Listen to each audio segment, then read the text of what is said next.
नमस्कार दर्शकों, आप देख रहे हैं बला लीगल न्यूज़ और न्यूज़ भारत। मैं हूं आपके साथ पारुल शर्मा। कई बार हमें आमतौर पर जीवन में कई समस्याओं का सामना करना पड़ता है, जिससे निजात पाने के लिए हम कई बार पुलिस के पास जाते हैं उन समस्याओं का समाधान पाने के लिए, लेकिन वहां पर भी कई बार हमें समस्याओं का समाधान नहीं मिलता। उल्टा वहां पर जाकर हमारी समस्याएं बढ़ जाती हैं, क्योंकि लोगों को कई बार यही नहीं पता होता कि एफआईआर क्या होती है और एफआईआर कैसे लॉन्च की जाती है। और अगर कई बार वे पुलिस के पास एफआईआर दर्ज करते हैं तो कई बार पुलिस एफआईआर दर्ज ही नहीं करती है, और इस कारण से समस्याओं का सामना करना पड़ता है। तो कई बार पुलिस झूठी एफआईआर दर्ज करती है, जिससे भी लोगों को परेशानियों का सामना करना पड़ता है। तो उन्हें उस समय ये नहीं पता होता कि उस समस्या का कैसे समाधान किया जाए। तो इन्हीं सभी समस्याओं का समाधान पाने के लिए, हमारे कुछ प्रश्नों के उत्तर पाने के लिए हम यहाँ कोर्ट में top most criminal lawyer Mansingh Kakran के पास आए हैं, ताकि हम इन समस्याओं का समाधान उनसे पाए हैं। तो आइए जानते हैं उनसे इन समस्याओं का समाधान कैसे किया जाए।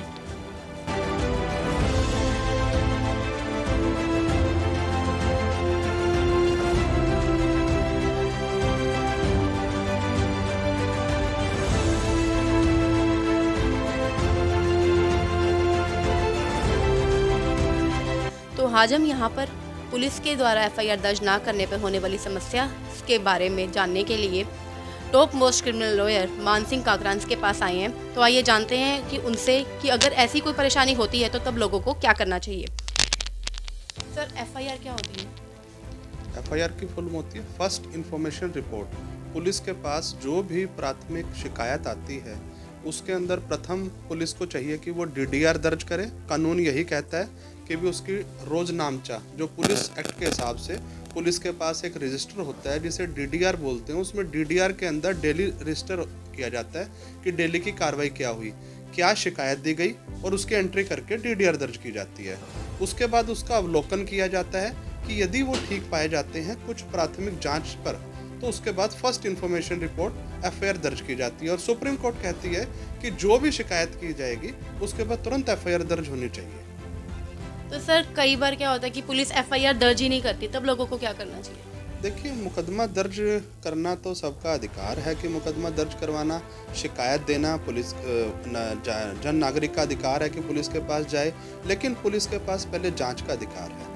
डीडीआर दर्ज करना तो सबका अधिकार है कि सबसे पहले डीडीआर दर्ज होगी। यदि अवलोकन के पर पाया जाएगा कि भी वो झूठी है तो वो एफआईआर दर्ज करने के लिए ऊपर कांड लिखी जा सकती है कि क्या ये अपराध संज्ञेय है तो ठीक है, नहीं संज्ञेय है तो वो तर्क देगी। उसके बाद एफआईआर दर्ज होगी। एफआईआर दर्ज करने के बाद अवलोकन किया जाएगा कि क्या ये जो तथ्य शिकायतकर्ता ने बताए गए हैं ये सत्य है या नहीं है। उसके बाद वो आगे की कार्रवाई करेंगे। तो सर, क्या एफआईआर पब्लिक डिमांड है?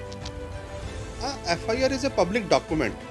सुप्रीम कोर्ट ये कहता है कि एफआईआर ए पब्लिक डॉक्यूमेंट। क्यों? क्योंकि एफआईआर की कॉपी पहले किसी को नहीं मिलती थी। एफआईआर के लिए शिकायतकर्ता या मुलजिम को पहले चक्कर काटने पड़ते थे। शिकायतकर्ता को फ्री ऑफ कॉस्ट कॉपी दी जाती है, इसलिए अब एफआईआर को ऑनलाइन कर दिया जा रहा है, क्योंकि पब्लिक डॉक्यूमेंट है। कोई भी एफआईआर ऑनलाइन उसकी कॉपी ले सकता है, चाहे वो आरोपी है, शिकायतकर्ता या तीसरा पक्ष है। वो उस शिकायतकर्ता की एफआईआर की कॉपी लेकर अपना अवलोकन कर सकता है, वो किसी भी पक्ष का हो, ताकि उसे पता लगे कि उसके खिलाफ या उसके द्वारा दी गई शिकायत के ऊपर एफआईआर में क्या तथ्य दिए गए। तो सर, कई बार क्या होता है कि पुलिस एफआईआर दर्ज करती है लेकिन उसका रिसिप्ट लोगों को नहीं मिलता, तब इस परेशानी से लोग कैसे बच सकते हैं? एफआईआर की कोई रिसिप्ट नहीं होती, शिकायत की रिसिप्ट होती है। यदि कोई शिकायत पुलिस के पास थाने के में चौकी में दी जाती है तो उसकी अधिकार है कि वो उसकी रिसिप्ट ले कि मेरी शिकायत दी गई है, आप उसकी रिसिप्ट दो। यदि किसी उच्च अधिकारी जैसे एसपी या डीएसपी के पास दी जाती है तो वहाँ पर एक खिड़की बनी हुई है, एक कॉलम बना हुआ है, वहाँ पर विंडो बनी हुई है कंप्लेंट ऑफिस की। पहले वहाँ पर रिसिप्ट दी जाती, वहाँ पर भी अब एसएमएस की सुविधा की गई है। यदि आप अपना शिकायत देंगे, साथ में आधार कार्ड होना जरूरी है। यह इस प्रकार से की गई है क्योंकि कोई भी किसी व्यक्ति के खिलाफ दे सकता था और जांच में पाया जाता था शिकायतकर्ता ने तो शिकायत दी ही नहीं, उसके नाम से किसी ने प्रयोग कर दिया गया।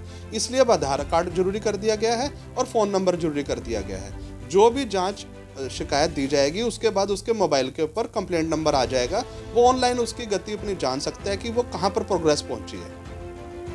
तो आपने यहाँ देखा कि एफआईआर से होने वाली प्रॉब्लम की एफआईआर दर्ज ना हो कि तब क्या करना चाहिए, अगर एफआईआर झूठी दर्ज हो तब क्या करना चाहिए, पुलिस के पास झूठी एफआईआर दर्ज हो जाती है तब लोगों को क्या करना चाहिए?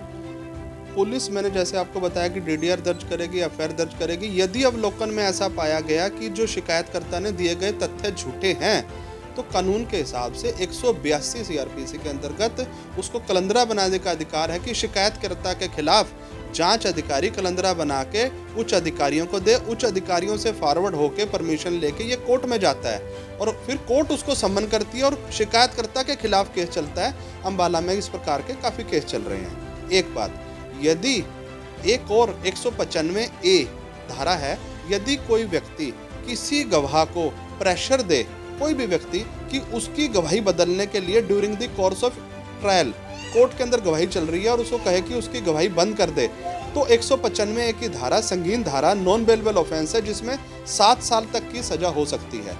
195A धारा ये है। और 195 धारा ऐसी है, यदि किसी व्यक्ति के खिलाफ कोई मुकदमा झूठा शिकायत दर्ज करे कि भी ऐसे ऐसे मेरे साथ हुए, और उस व्यक्ति के खिलाफ 195 पुलिस के पास अधिकार है कि वो एफआईआर दर्ज कर सकता है। अम्बाला के अंदर इस प्रकार से कई मुकदमे हुए हैं कि आरोपी जो फंसाने के लिए झूठे शिकायत दर्ज कर देते हैं एक दूसरे के खिलाफ अपनी रंजिश निकालने के लिए। तो आपने देखा, जब हमने टॉप मोस्ट क्रिमिनल लॉयर मान सिंह से बात की तो उन्होंने बताया कि जब पुलिस एफआईआर दर्ज करती है तो अगर उससे कोई परेशानी होती है तो उसका क्या समाधान होना चाहिए, और अगर पुलिस कई बार झूठी एफआईआर दर्ज करती है तो तब लोगों को क्या करना चाहिए। ऐसी ही अलग अलग समस्याओं को लेकर हम आपके साथ जल्द रूबरू होंगे। तब तक देखते रहिए अम्बाला लीगल न्यूज़ और न्यूज़ भारत।